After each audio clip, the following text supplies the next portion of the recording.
Tienes palabras de vida eterna. ¿Dónde más iré, Dios? ¿Dónde más iré? Tienes palabras de vida eterna. Vamos con expectativa de que el Señor pueda hablarnos por medio de su palabra. Les pido por favor que abran la Biblia en el Salmo 13. Es un lindo hábito tener abierto la Biblia. Algunos por ahí dependen mucho de lo que está en la pantalla, pero si a veces el hermano se le complica, nos perdemos el hilo. La idea es que usted vaya comprobando que lo que enseñamos está en la Biblia, porque es la palabra de Dios. No es que decimos cosas porque se nos ocurren a nosotros, Dios nos guarde de eso.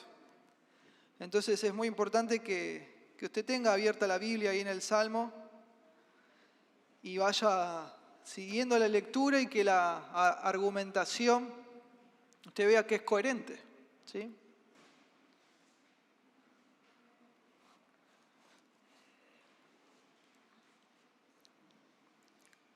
Leemos, ¿sí? Leemos juntos. Salmo 13. Dice así la palabra de Dios. ¿Hasta cuándo, Jehová, me olvidarás para siempre? ¿Hasta cuándo esconderás tu rostro de mí? ¿Hasta cuándo pondré consejos en mi alma, con tristezas en mi corazón cada día? ¿Hasta cuándo será enaltecido mi enemigo sobre mí? Mira, respóndeme, oh Jehová Dios mío. Alumbra mis ojos para que no duerma de muerte, para que no diga a mi enemigo, lo vencí. Mis enemigos se alegrarían si yo resbalara. Mas yo en tu misericordia he confiado. Mi corazón se alegrará en tu salvación. Cantaré a Jehová, porque me ha hecho bien. Amén. Oramos. Padre Celestial, le damos gracias por su amor, su misericordia demostrados hasta este punto en la reunión, por su obra preciosa en nosotros. Gracias por obrar por medio de la persona de su Espíritu Santo, usando su palabra en cada uno de nosotros, nuestras mentes y corazones. Venimos una vez más en oración delante suyo para que nos limpie de todos nuestros pecados, nos perdone y podamos ser buena tierra para recibir esa semilla que es su palabra y pueda dar fruto. Que podamos recibir su palabra con mansedumbre y pueda producir toda buena obra en nuestras vidas. Se lo ruego, Señor, que use mi vida para poder predicar su palabra con claridad, con sencillez, en el poder del Espíritu Santo, y pueda usted consolar a nuestra iglesia local. Sabemos que probablemente varios estén pasando situaciones como las que describen este salmo, o lo han hecho en el pasado y seguramente, si no es así, va a ser en algún día en el futuro. Oro también a favor de aquellos que todavía no le conocen, que se pueda abrir su mente, su corazón a la verdad del Evangelio, puedan comprender la urgencia que todos tenemos de someternos por medio de la confianza y del arrepentimiento, someternos al señorío de Jesucristo. Gracias, Señor, le doy por todas las cosas. Ruego que obre poderosamente en el nombre de Jesús. Amén. En el salmo anterior, ¿sí? Para los que estuvieron, para los que no, bueno, pueden buscar en la internet o pedir una copia del bosquejo, era el Salmo 12. Vimos que David estaba bastante mal porque él se sentía abandonado por las personas. ¿Sí? Así se sentía él, solo, abandonado. Y vimos que, bueno, eso no era lo que decía la realidad. Pero bueno, así eran sus sentimientos. Así eran sus sentimientos. Pero bueno, para peor, en este Salmo 13, David nos cuenta que está tan mal, tan angustiados, porque hay algo que su enemigo le está haciendo, lo está oprimiendo hace bastante tiempo. Está tan mal que se siente en este Salmo abandonado por Dios mismo. ¿Puede, no sé, ¿no?, haber algo peor que eso? Y el sentimiento de abandono es algo mucho más común de lo que la mayoría de las personas están dispuestas a admitir. Es algo durísimo. Muchos se sienten abandonados. Primero por los demás, pero también por Dios. Y es tremendo.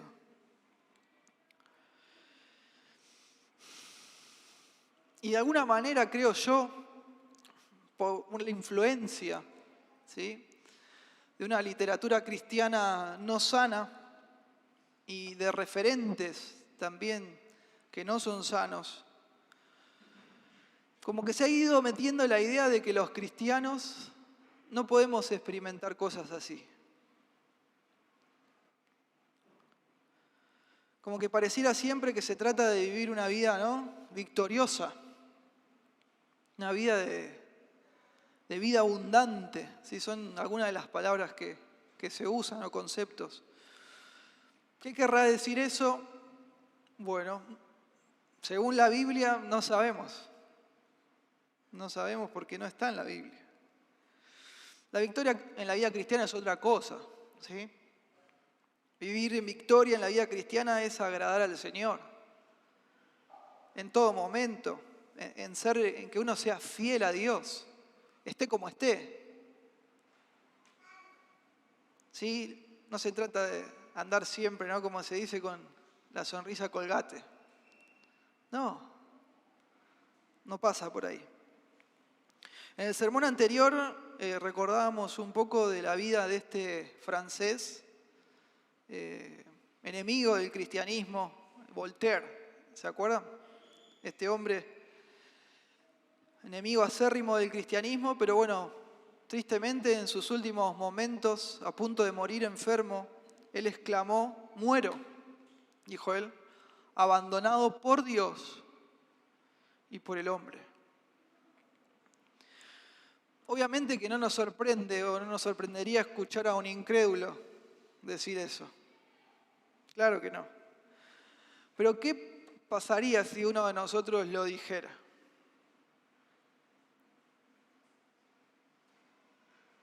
Tremendo, ¿no? Yo creo que, no sé, se armaría una cola de acá a la rotonda de San Justo, de hermanos, ¿no?, diciéndonos que no podemos estar así. No podemos decir algo así. Es como que no se pudiera hablar de eso. A veces sí. Gracias a Dios, en esta iglesia local hay no en todos, obviamente, no todos están maduros en la fe, pero hay una mayoría, ¿no?, que entiende que sí, se puede decir eso. Pero bueno, no es normal escucharlo en los círculos cristianos, en los círculos evangélicos, como algo mal visto, ¿sí? Pero bueno, entonces es hermoso descubrir que David sí habla de esto.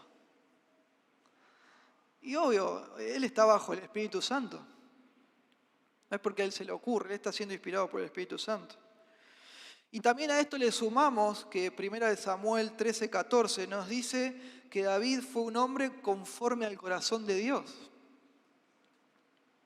¿Se acuerdan? Entonces, si él, ¿no?, si este rey, conforme al corazón de Dios, se sintió así y lo habló, encima lo escribió, y no solo eso, sino que se armó, ¿no? Ahora vamos a ver un poco más de esto. De tal manera para que el pueblo de Dios lo cante por décadas y décadas. Entonces, ¿qué? Nosotros también lo podemos hacer, ¿o no? También podemos hablar de esto. También lo podemos experimentar. Uno como hijo de Dios en el siglo XXI.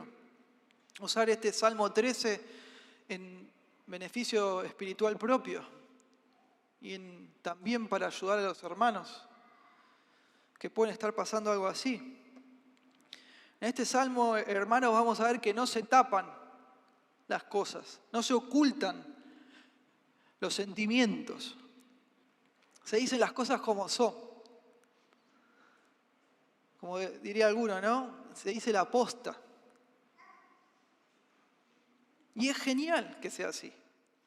Pero ojo, se hace, ¿no? Se habla de esto sin cruzar la raya, ¿sí? De una forma que sea, no sé, de pronto vulgar o pecaminosa, ¿sí? De incredulidad. No cruza esa raya. Y no solo nosotros podemos hablar de esto con el Señor, que es lo que nos motiva este salmo, también lo podemos hablar con los hermanos, sino que también podemos experimentar el mismo proceso que David tiene en este salmo que vamos a ir viendo, que es muy dulce, que empieza desde la desesperación total hasta el final, a la confianza más suave y dulce que puede haber. Bueno, algunos detalles técnicos. Claramente es un salmo de lamento, técnicamente hablando, este Salmo 13. Tiene todos los elementos de un lamento. Y también, es muy bueno que tiene una estructura muy clara, a diferencia de otros salmos, muy sencillita. Vamos a ver que está armado en tres partes, y cada una de esas partes tiene 2 versículos cada una. La primera está del versículo 1 al 2, después 3 al 4, 5 al 6. Empieza con este grito de dolor, este clamor, ¿sí? Poniendo el foco en su sufrimiento, porque bueno, siente que Dios está ausente y su enemigo lo oprime. Luego, la otra parte habla, ¿no?, de esta petición a Dios, para que Dios lo escuche y lo libre. Y finalmente, David, aferrado al amor fiel, al amor leal del Señor, termina con una expresión de confianza en Dios. Y es muy interesante que él alaba a Dios de forma anticipada. Por lo que va a hacer, está ya tranquilo y lo alaba, lo exalta anticipadamente. Es muy notable cómo a medida que va avanzando el Salmo se va cambiando el tono. Y esto está muy marcado. Comienza con este suspiro profundo que dije, ¿no? Sigue con esta oración de fe y al final termina con paz, con felicidad, muy notable. Es muy interesante un aspecto de este salmo, si ustedes se fijan, si nos podíamos fijar en hebreo, en español un poco se ve, pero en hebreo se ve mucho más. La primera estrofa tiene 5 versos poéticos, 5 versos. Uno lo ve que hay muchas palabras, ¿no?, en los versículos 1 y 2. Después la segunda estrofa tiene 4 versos poéticos y ya la tercera estrofa tiene 3. ¿Para qué le digo esto? Para que veamos que también no fue escrito así para que nos dé la sensación de que la cosa como que se va desacelerando. A propósito, ¿no?, para que se muestre este cambio en el tono que les estoy contando. ¿Sí? De un comienzo tempestuoso hasta, no sé, la quietud de un río suave, tranquilo, ¿sí? Un espejo de agua que está en quietud. Por lo que leímos en el Salmo, ¿sí? La superinscripción, ¿no?, que dice al músico principal, Salmo de David, no nos dice, no hay información que nos diga a qué evento de la vida de David corresponde esto. Algunos especulan, no, bueno, esto lo escribió acá, lo escribió allá. No hay nada en el texto que nos diga. Y justamente, si ustedes recuerdan de los salmos que vimos anteriormente, este está dirigido también al músico principal. Entonces, con estos salmos, a propósito, lo que se hacía era sacarle los elementos de contexto para que puedan ser cantados en las reuniones públicas que ellos tenían. Para que cada uno lo agarre y lo aplique a su propia vida. Y eso lo hace muy interesante también para nosotros hoy. No está atado a un contexto determinado. Justamente ellos lo cantaban en sus reuniones para animar a los creyentes que habían entre ellos que estaban afligidos, que estaban ya al límite, que se sentían abandonados por Dios. Muchos de ellos seguramente se encontraban clamando al Señor, ¿hasta cuándo? ¿Hasta cuándo, Señor? Así tal cual como nos puede pasar a nosotros hoy, ahora. Por eso, bueno, hasta lo dicho, hasta este punto, el tema del sermón es el siguiente, me quedó un poco largo. Le busqué la vuelta, pero bueno, esto es lo más corto que pudo ser. Así que bueno, este es el tema. Aunque la opresión enemiga sea tal que nos sintamos abandonados por Dios, los creyentes, aferrándonos al amor leal del Señor, podemos orar confiando en que seremos liberados y así alabar a Dios anticipadamente por ello. ¿Sí?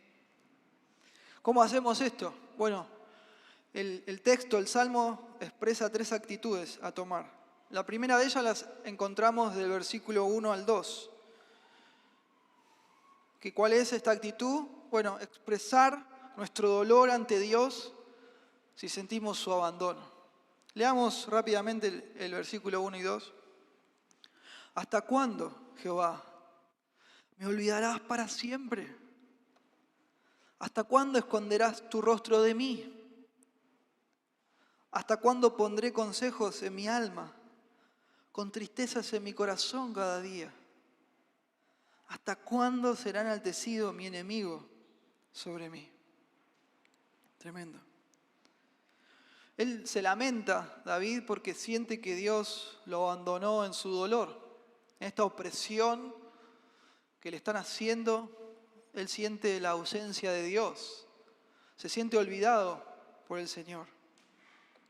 Es muy obvia, muy evidente esta repetición, ¿no? Del ¿hasta cuándo? ¿Hasta cuándo? Que están en los versículos 1 y 2. Puse 3 ahí, pero es solo en el 1 y 2. Y esto obviamente marca un énfasis muy notable por cómo se repite, pero también por dónde está puesto en cada oración. Está hecho a propósito de esa manera. Y esto, hermanos, está en este lugar y está puesto de esta manera para dejar bien en claro que esta opresión que él venía teniendo por parte de su enemigo venía desde hace mucho tiempo. Esto es importantísimo que lo podamos entender. Este problema, esta opresión que él venía sufriendo, esta injusticia, venía desde hace un tiempo largo y Dios, de alguna forma, hasta ese punto no había resuelto la situación. ¿Hasta cuándo? No era una cuestión de hace 15 minutos o desde hace 15 días. No, mucho tiempo. Y David se sentía así, o le puede pasar a cualquiera de nosotros. De pronto en el corto plazo no. En lo inmediato quizás no nos pasa, no nos sentimos así. Confiamos en el Señor, ¿no es así? Pero cuando pasa y pasa el tiempo, ya va pasando, nos preguntamos, ¿no? Si el silencio de Dios va a durar para siempre, como dice el versículo 1. Si el fin de ese silencio, de esa ausencia que sentimos, no va a llegar nunca. Y esto es muy interesante de saber, hermanos. No es en las pruebas más duras en las que tenemos mayor peligro de desmayar, sino en las más largas. En las más largas. Y así es. Como fue el caso de Job, por ejemplo. Al principio, sí, en lo peor, cuando pierde todo. cuando pierde toda su familia, sus posesiones, su salud. Lo vemos a él que responde con una fe robusta, firme, vigorosa. Pero vamos viendo a lo largo del desarrollo del libro que mientras va pasando el tiempo y pasa el tiempo, aunque Job permanece fiel hasta el final, lo vemos desmayar. Lo vemos desmayar. Vemos cómo fue cada vez más y más duro con el tiempo para él. También hasta cuándo en el hebreo se usa de una forma incompleta y es muy interesante. Es a propósito, es un recurso, es una pregunta retórica y es un recurso de la poesía que lo que hace es romper la idea, romper la oración antes de terminarla. Y justamente se usa a propósito para expresar emociones fuertes, emociones extremas. No estaba bien David. Esto venía desde hace mucho tiempo. David se pregunta si de pronto el Señor se había olvidado para siempre. Así lo vemos en el versículo 1. Y esto obviamente no se refiere a un problema de memoria de Dios. A Dios no le pasa eso, Él es omnisciente. Sino que se refiere a que Dios no está respondiendo su oración. Él se preguntaba cuándo Dios le iba a responder. Hasta al menos ese momento Dios no respondía. Cuando Dios, vemos en la Biblia, que se acuerda de alguien, significa que Él le responde, ¿sí? Que Él viene en su ayuda. Esa es la idea. No es que dice, Juancito, ¿no? Ahora sí, me acuerdo. No.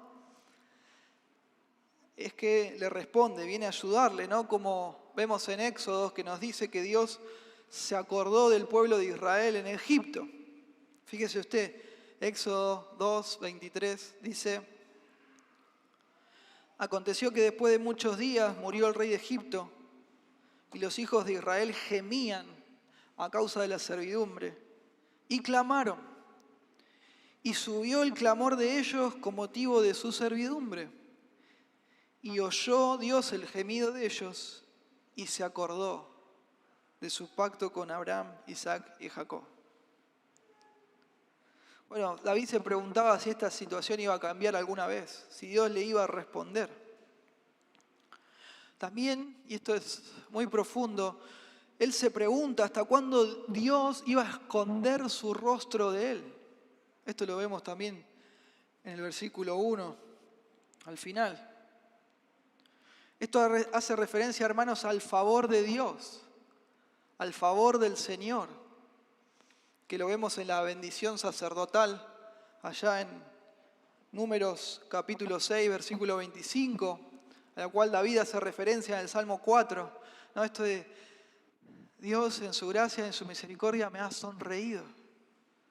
Dios me miró de su sola iniciativa, no porque yo me lo merezca, me miró con agrado. Dios me ha sonreído. Esta bendición sacerdotal donde el rostro del Señor, la sonrisa de Dios, brilla sobre el pueblo de su pacto. Es muy dulce. Y no sobre así el pueblo en general, sino sobre cada uno. Individualmente, personalmente. Entonces, tristemente para David, así se sentía él, no era que solo Dios solamente no actuaba, que no respondía solamente, sino que le estaba negando su favor, hasta ese momento al menos. Fíjese usted, note, versículo 2, sigue esto. ¿Hasta cuándo pondré consejos en mi alma, con tristezas en mi corazón cada día? Tremendo. En todo este tiempo de prueba, David se venía hablando a sí mismo, se venía predicando de las verdades de Dios, una y otra vez poniendo consejos en su corazón. Y aunque Dios, después de mucho tiempo, no había resuelto la situación, David lo seguía haciendo. Es muy interesante, porque aunque él lo hacía y lo hacía, el dolor en su corazón seguía y los sentimientos estaban. David era fiel en hacerlo, pero el dolor no se iba. Y así tenemos que hacer nosotros también, sin dudas. Hablarnos, predicarnos la palabra de Dios, estemos como estemos. Amén. No tenemos otra opción. No tenemos otra opción.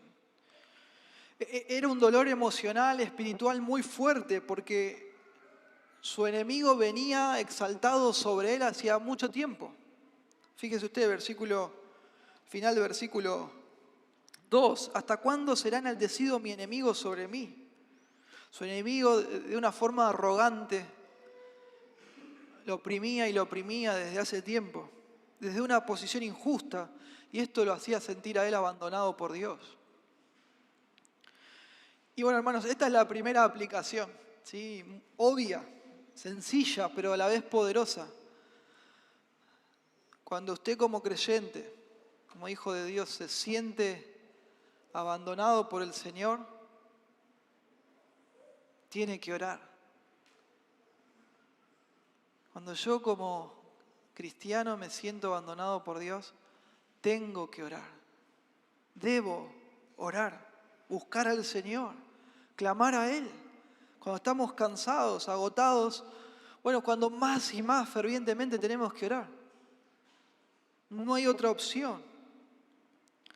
También tenemos que pensar, hermanos, reflexionar y recordar que cuando los malos, ¿sí? Cuando los que no están en un pacto con el Señor, son exaltados por sobre nosotros a través de una situación injusta, por el tiempo que sea, lo tenemos que ver como un llamado de Dios a la oración.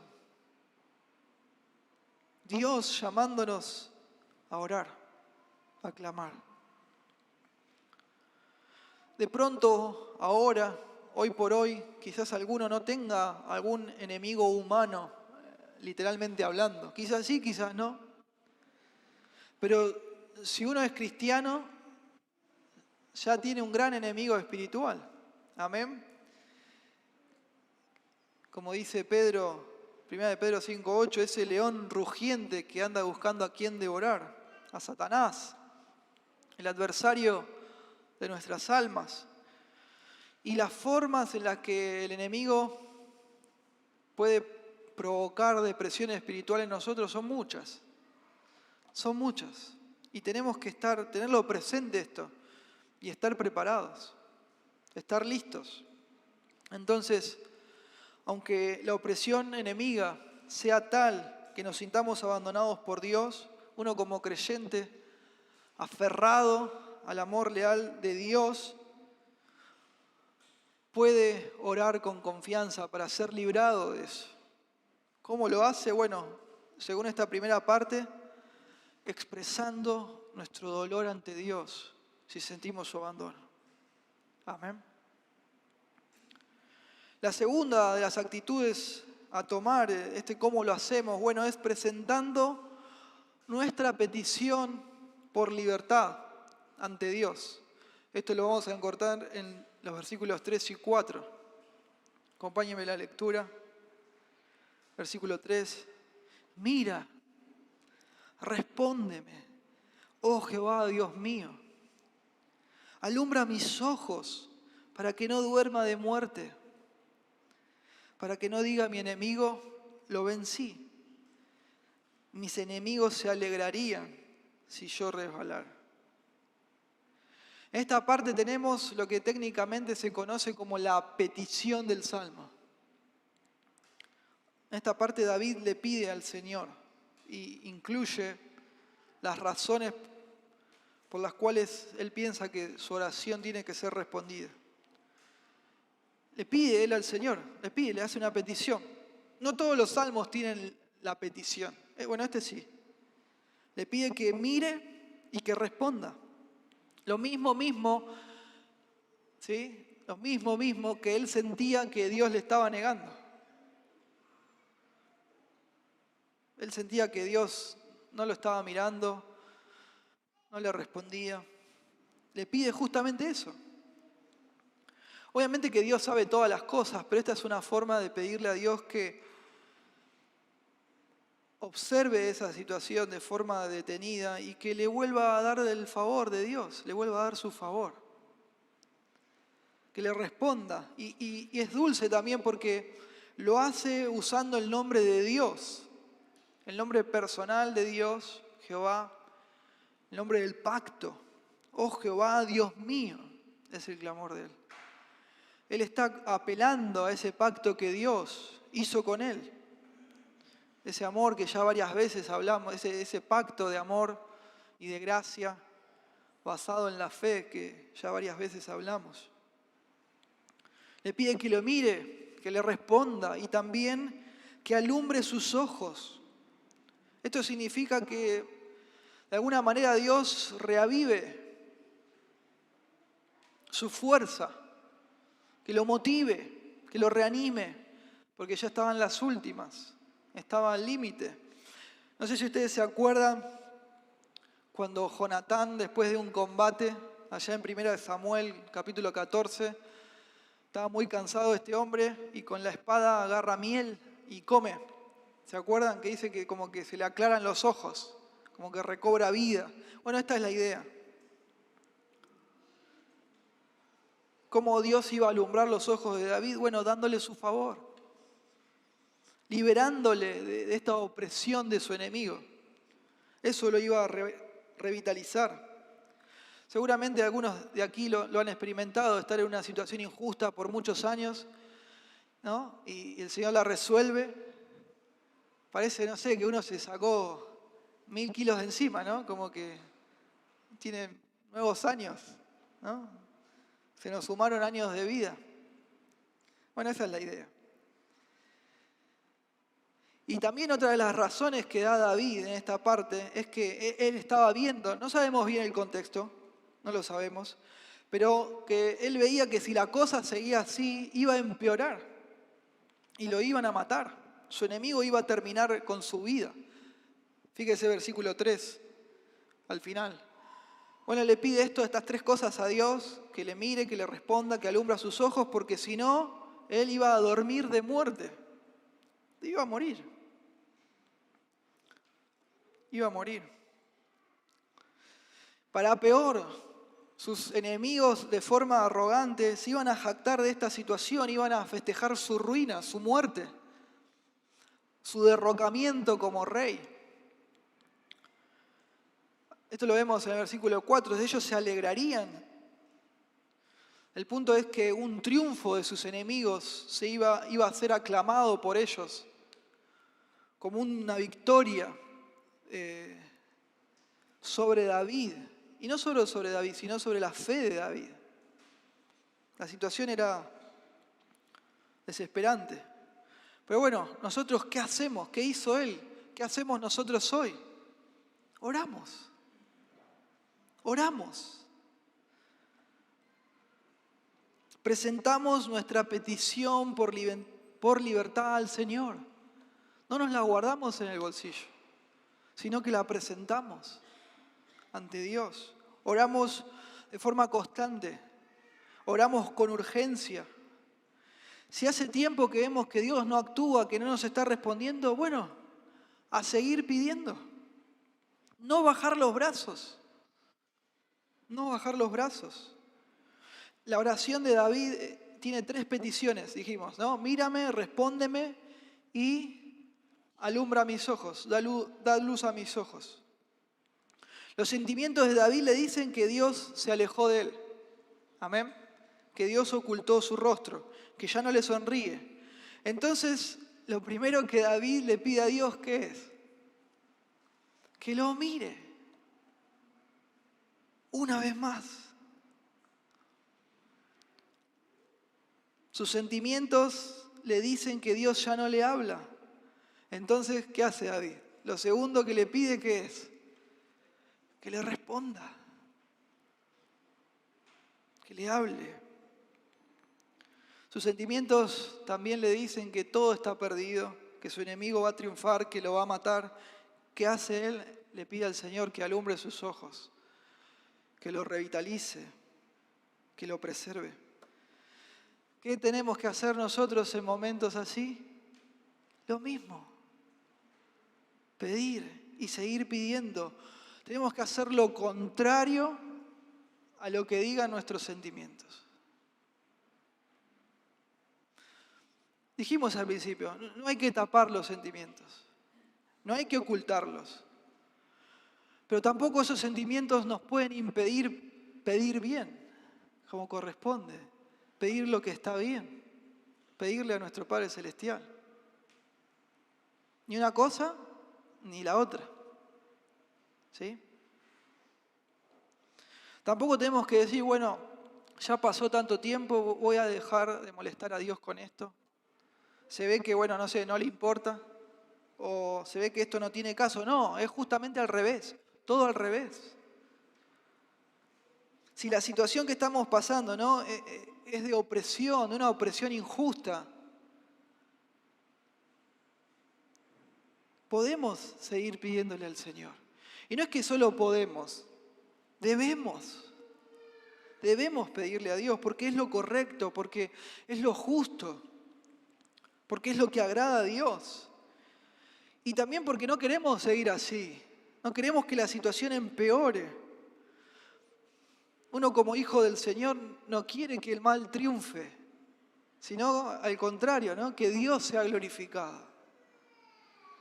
No nos da lo mismo, o al menos no debería ser así.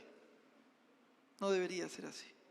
Entonces, aunque la opresión enemiga sea tal que nos sintamos abandonados por Dios, los creyentes, aferrándonos al amor leal del Señor, podemos orar confiados en que seremos liberados. Y alabar a Dios anticipadamente por ello. ¿Cómo hacemos según esta parte? Presentando nuestra petición por libertad ante Dios. Amén. Y en último lugar, la última acción a tomar es, ¿cómo hacemos esto? Bueno, lo hacemos confiando en el amor leal de Dios. Si no confiamos en el amor leal del Señor, estamos fritos. Fíjese usted, versículos 5 al 6. Mas yo en tu misericordia he confiado. Mi corazón se alegrará en tu salvación. Cantaré a Jehová porque me ha hecho bien. Estos últimos dos versículos tienen un tono totalmente diferente. Hasta este punto las palabras de David fueron urgentes, tempestuosas, ¿no?, este grito de su alma afligida. Pero ahora son palabras que confían en la liberación de Dios y alaba al Señor por eso. Esto nos muestra, esta parte nos va a mostrar que los creyentes podemos orar con confianza en el amor de Dios y al mismo tiempo, por ese motivo, alabarlo anticipadamente. El versículo 5 ya de entrada arranca con un contraste muy notable. Fíjese usted, que dice, mas yo. En hebreo es enfático. Él dice algo como eso. Bueno, ellos desean mi mal, mi muerte, se festejan, se alegran. Mi enemigo me oprime. Pero yo, no, otra cosa. ¿Sí? Ellos tal cosa, pero yo por mi parte, al contrario. Esa es la idea. ¿Y qué dice? Pero yo, ¿qué dice? Que él confía en la misericordia del Señor.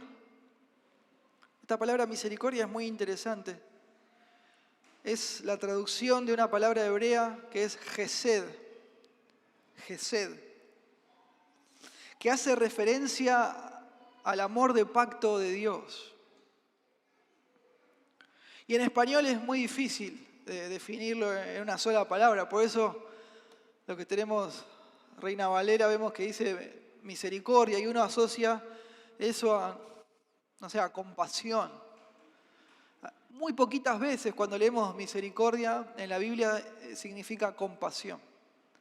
La mayoría de las veces justamente es esta palabra gesed,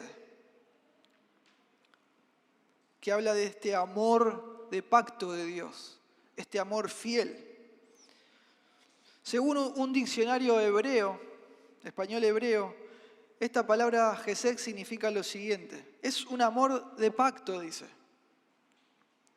Constante, fiel, inagotable. enfatiza una fuerza en la constancia de ese amor. Es fuertemente constante. Indica una obligatoriedad legal en el amor por el pacto, pero al mismo tiempo un compromiso, un involucramiento personal que sobrepasa los límites de lo legal, donde el más fuerte, poderoso y con más recursos sostiene a la otra parte. Súper emocionante. Ese es el amor que Dios tiene para los que son suyos. Fiel, constante, inagotable, leal, eterno. Y hermanos, en un mundo lleno de opresión y de opresores, no hay mejor fuente para alimentar nuestra confianza en el Señor que su amor leal, su amor fiel, robusto, inagotable. Ahí nos aferramos para buscar seguridad, para seguir confiando. Hay un punto en que todas las demás cosas en las que uno se puede agarrar, uno se da cuenta que son sogas de arena, ¿o no? En cambio, el amor leal del Señor no. Y no importa la presión que nos pueda meter un enemigo, siempre está de nuestro lado la opción de aferrarnos al amor leal de Dios. También hagamos como David, no pongamos nuestros ojos en la calidad de nuestra fe, sino en el objeto de nuestra fe, que es Dios, Dios mismo. Amén. Que nos ama con ese amor Gesed, ese amor de pacto eterno, inagotable. Y así hacía David. Y por esta confianza segura que él tenía en el amor leal de Dios, David se va a alegrar en la salvación, en la liberación que Dios va a hacer en el futuro. Y acá mete otro contraste. Mientras sus enemigos se alegraban por lo mal que le estaban haciendo, él en contraposición se alegra en la salvación de Dios. Versículo 5. En cómo Dios va a resolver las cosas. ¿Lo hace de forma anticipada? Sí. ¿Por qué? Porque él confía en el amor fiel del Señor. Alaba también, se alegra, no solo se alegra, sino que también alaba a Dios de forma anticipada. Versículo 6. Él canta y se mantiene cantando, está en un tiempo perfecto, simple, a Jehová, al Dios del pacto. ¿Por qué? Bueno, porque le ha hecho bien, dice el texto. En el original es muy lindo, dice que el Señor lo ha tratado con generosidad. El Señor lo ha tratado con generosidad. En ningún momento David dice, bueno, Dios resolvió así porque me lo merecía. O bueno, Dios arregló las cosas así porque, bueno, se supone que Dios, ¿no? Como escuchábamos hoy en el Evangelio, se supone que Dios nos tiene que tratar bien. No, David sabía que no era así. Si Dios lo hace, es por su generosidad. Amén. David sabía que Dios no le debía nada. Y Dios no le debe nada a nadie. A nadie. A nadie. Por más que, bueno, haya algunas personas confundidas por ahí. Dios nos trata con generosidad. De una manera que excede nuestros deseos, nuestras peticiones, nuestros pedidos, por lejos. Después que pasa todo decimos, wow, Señor, ¿cómo resolviste las cosas? ¿Cómo hiciste? Esto es tremendo. Ni siquiera se me habría ocurrido. No lo merezco, no lo merezco. Y acá vemos el cambio, ¿no? De sentir el abandono de Dios a alabar a Dios. De forma anticipada. Por su generosidad. ¿Qué pasó en el medio? El amor leal de Dios. El amor inagotable del Señor. Pero acá está el punto, David se aferró a ese amor. No es porque, bueno, el amor está ahí, las cosas cambian, no. Él se aferró a ese amor. ¿Qué vamos a hacer nosotros? ¿Qué vamos a hacer? Entonces, bueno, aunque la opresión de los enemigos sobre nosotros sea tal, hasta el punto que nos sintamos abandonados por Dios, uno como creyente en Cristo, aferrado a ese amor fiel, inagotable, puede confiar que va a ser liberado de la opresión enemiga y va a poder alabar a Dios de forma anticipada por eso.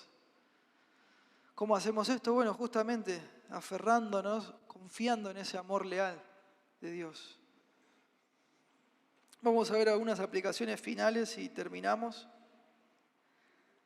Es muy útil para nosotros, para vivir la vida cristiana, saber que no soy el único que alguna vez se ha sentido abandonado por Dios. No soy el único loco, ¿no?, que lucha con sentimientos así.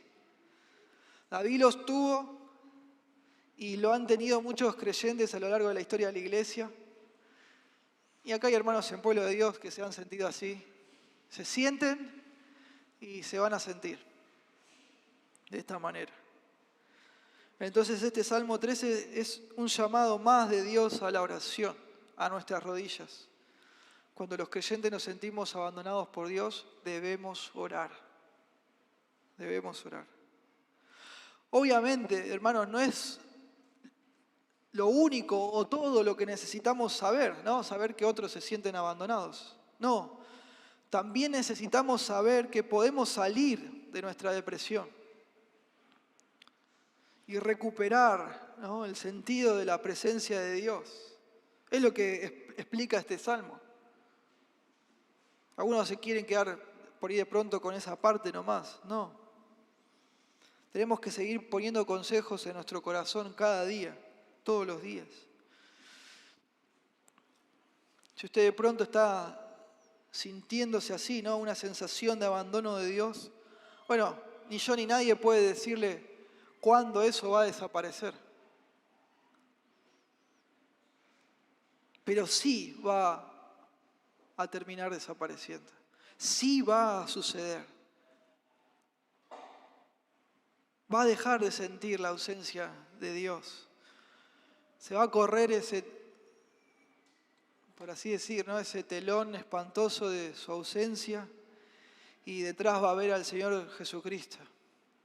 El bendito Señor Jesucristo que lo ama y va a ver que lo amó durante todo ese tiempo. Creo que Sergio hacía referencia antes de cantar las canciones al principio del pasaje de Romanos 8:35, precioso. Leámoslo juntos, ¿está bien? ¿Quién nos separará del amor de Cristo? ¿Tribulación o angustia o persecución o hambre o desnudez o peligro o espada? Como está escrito, por causa de ti somos muertos todo el tiempo, somos contados como ovejas de matadero. Antes, en todas estas cosas somos más que vencedores por medio de aquel que nos amó. Por lo cual estoy seguro de que ni la muerte, ni la vida, ni ángeles, ni principados, ni potestades, ni lo presente, ni lo porvenir, ni lo alto, ni lo profundo, ni ninguna otra cosa creada nos podrá separar del amor de Dios, que es en Cristo Jesús, Señor nuestro. Amén. Las cosas no nos pueden separar de Dios.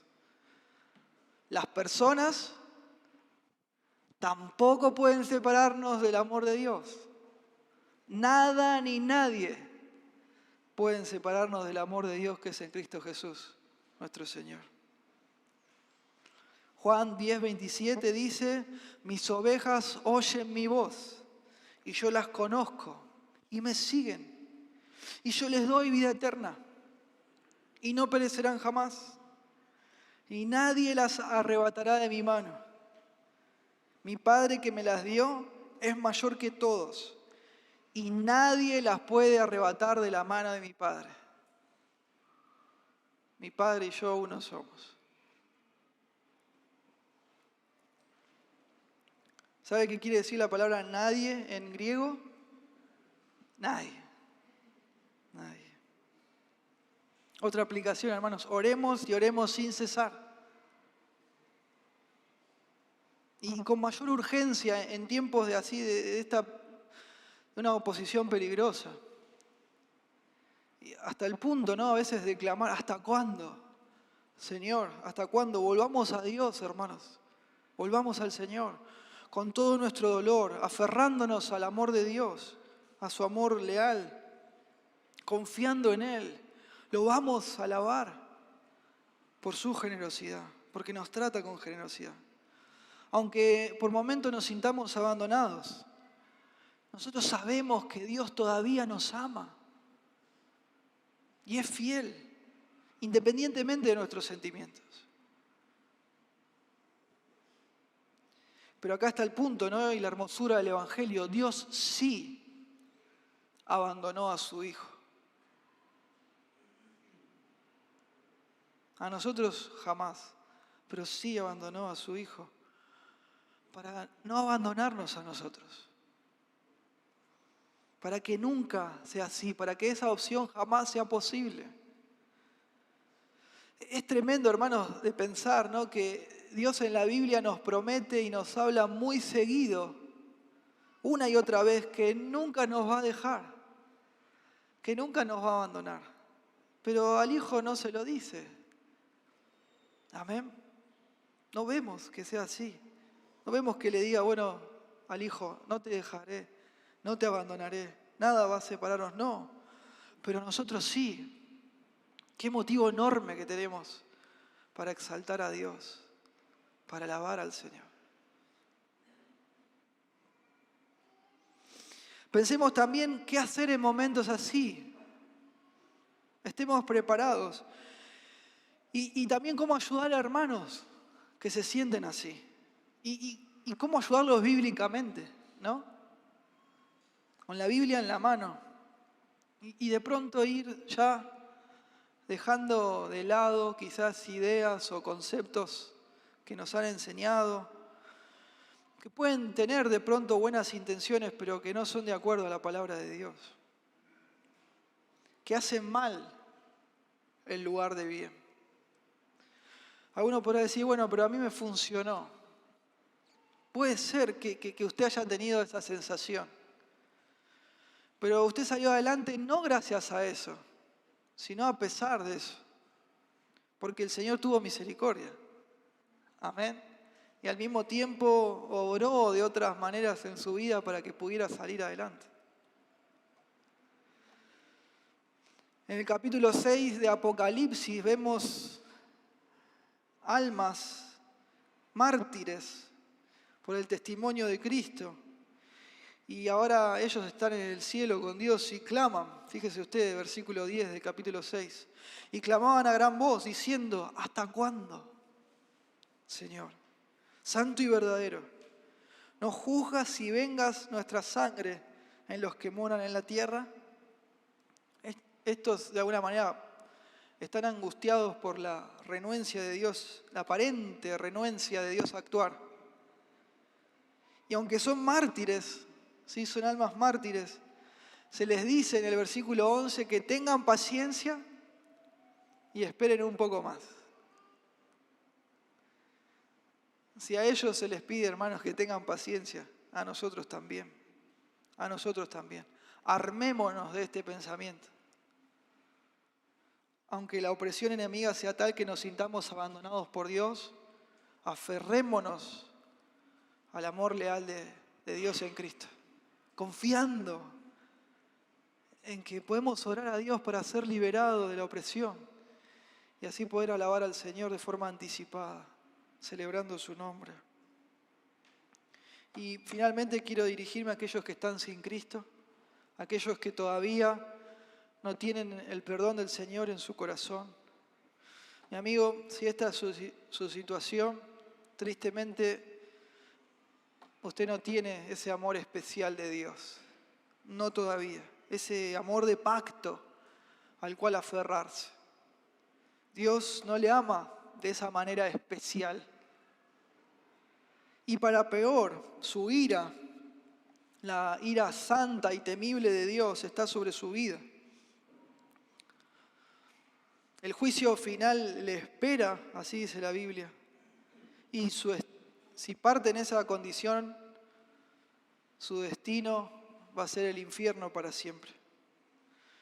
Lugar espantoso, horripilante, donde está así el abandono, la ausencia eterna de Dios, el sufrimiento indescriptible, donde Jesucristo dijo que el gusano no muere y el fuego nunca se apaga. No vaya a parar ahí. Esto puede cambiar únicamente si usted rinde su vida al señorío de Cristo. Cristo dio su vida en un sacrificio perfecto en la cruz del Calvario para dar perdón y vida eterna. Someta su vida al señorío de Cristo. ¿Cómo lo hace? Bueno, a través del arrepentimiento de sus pecados y la plena confianza en Cristo. No hay esperanza, no existe esperanza fuera del Evangelio de Cristo. Amén.